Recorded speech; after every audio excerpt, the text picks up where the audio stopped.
All right, so we're going to go ahead and take a look at individual and collective responsibilities today. We, of course, live in a world governed by corporations, and because of that, we have to raise the question as to whether or not corporations are able to bear moral responsibility in the way that human beings do.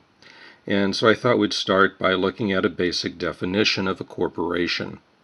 So a corporation is a fictitious legal entity which has rights and duties independent of the rights and duties of real persons. It is legally authorized to act in its own name through duly appointed agents.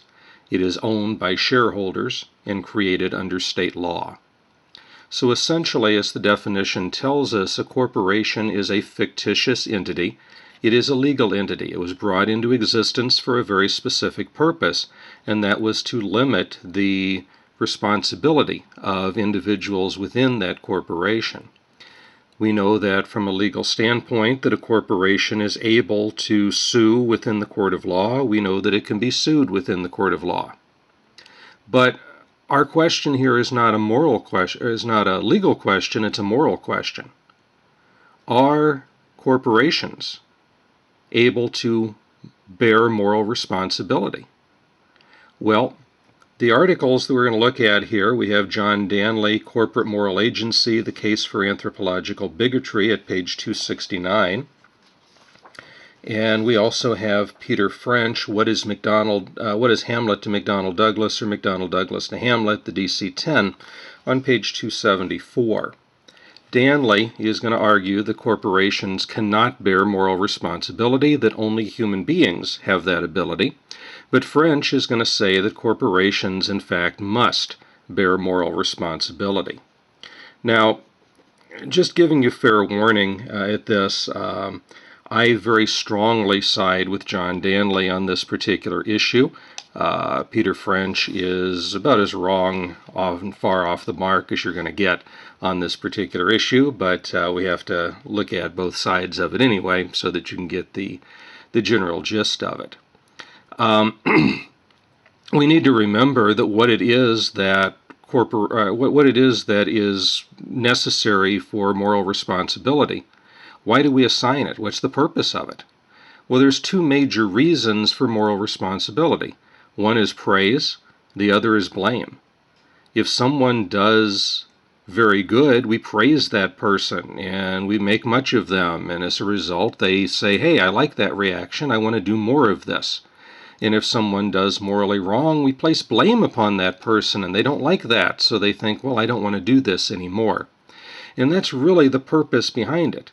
And so we have to ask ourselves then, is it the case that a corporation, a made-up fictional entity, a thing that exists essentially as nothing more than a charter on a piece of paper, can that learn from its mistakes?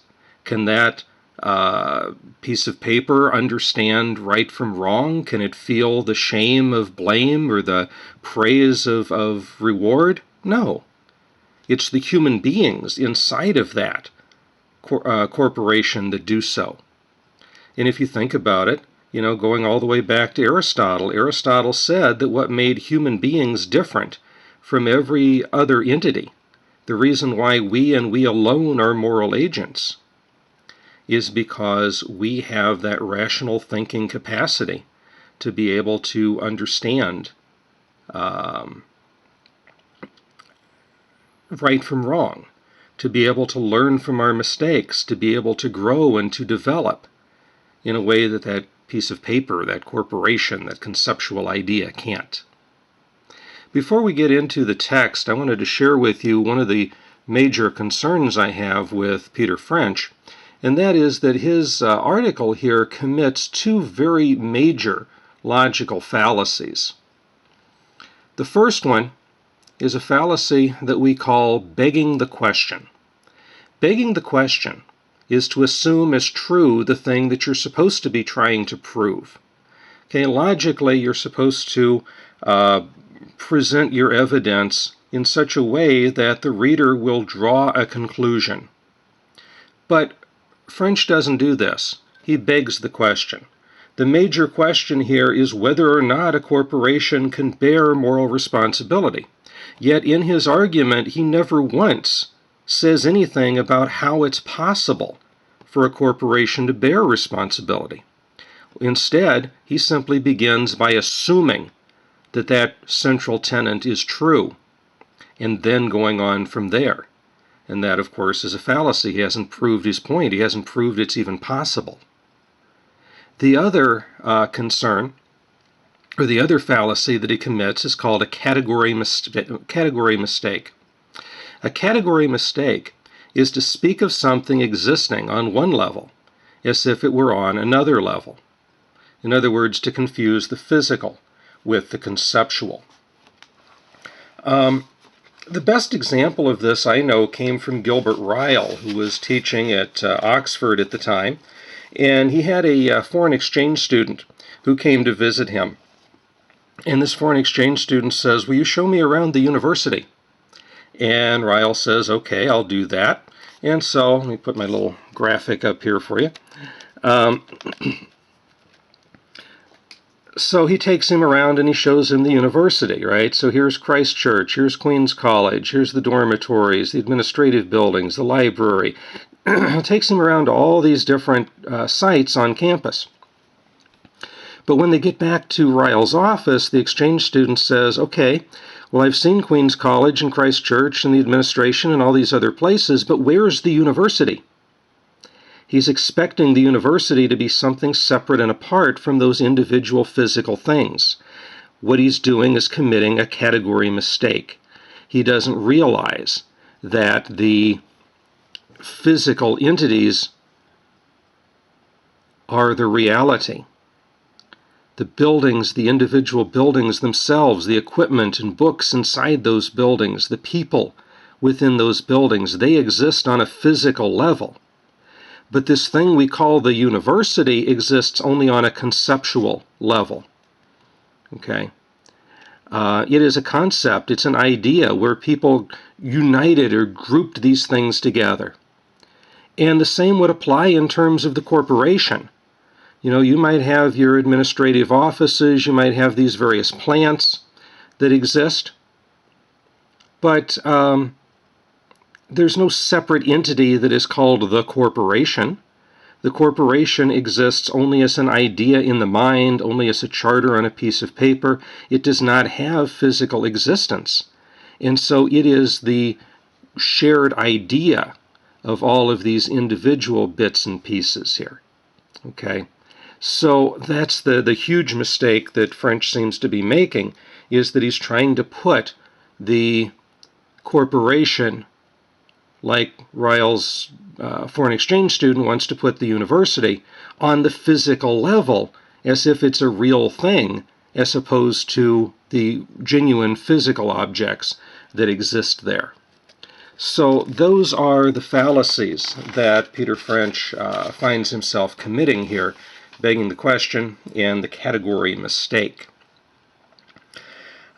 With that being said, I think one last thing I wanted to mention is that when we think about a corporation itself, a corporation is really, in many ways, just a big, giant umbrella. So let me come back with this again.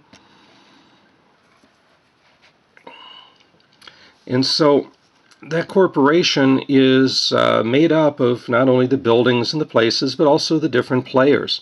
At the top, you have the CEO, you have the board of directors, you have various levels of management, you have various levels of employees, right? Each one of these individual parts.